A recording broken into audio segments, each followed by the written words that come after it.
തൃശൂരിന്റെ ആത്മീയ സാംസ്കാരിക രംഗത്തെ നിറസാന്നിധ്യമായിരുന്ന പുരോഹിത ശ്രേഷ്ഠനെയാണ് ഫാദർ ഫ്രാൻസിസ് ആലപ്പാട്ടിന്റെ നിര്യാണത്തിലൂടെ നഷ്ടമാകുന്നത്. ധന്യമായ ആ ജീവിത വഴി അനേകർക്ക് മുന്നിലെ പ്രകാശഗോപുരമായിരുന്നു. എഴുത്തുകാർക്കിടയിലെ വൈദികനും വൈദികർക്കിടയിലെ എഴുത്തുകാരനുമായിരുന്നു ഫാദർ ഡോക്ടർ ഫ്രാൻസിസ് ആലപ്പാട്ട്. പ്രമേഹ രോഗത്തിന്റെ ക്ലേശങ്ങൾക്കിടയിലും അക്ഷരങ്ങളുടെ കൂട്ടുവിടാതെ എഴുത്തുവഴികളിൽ സജീവമായിരുന്നു അദ്ദേഹം. വിവിധ വിഷയങ്ങളിലായി 48 പുസ്തകങ്ങൾ പ്രസിദ്ധീകരിച്ചിട്ടുണ്ട്. സാംസ്കാരിക നഗരിയുടെ മതേതര മുഖത്തിന് തിളക്കം നൽകിയ വ്യക്തിത്വം. പരിസ്ഥിതി വിഷയങ്ങളിലെ ഉറച്ച നിലപാടുകളും സാമൂഹ്യ പ്രശ്നങ്ങളിലെ നിതാന്ത ജാഗ്രതയും ആലപ്പാട്ടച്ചനെ ശ്രദ്ധേയനാക്കിയിരുന്നു. ആലപ്പാട്ട് ആന്റണിയുടെയും റോസിയുടെയും മകനായി ജനനം. Thrissur Sacred heart model boys high school, saint Thomas college എന്നിവിടങ്ങളിൽ പഠനം. കോഴിക്കോട് മെഡിക്കൽ കോളേജിൽ നിന്ന് MBBS ബിരുദം നേടി. തത്വശാസ്ത്ര ദൈവശാസ്ത്ര ബിരുദങ്ങളും സ്വന്തമാക്കി.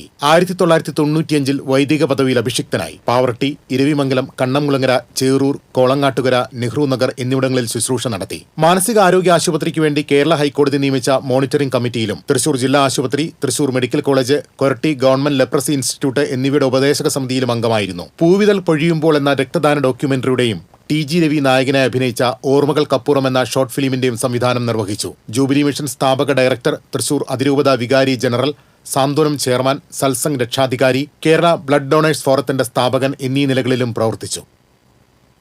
News desk TCV.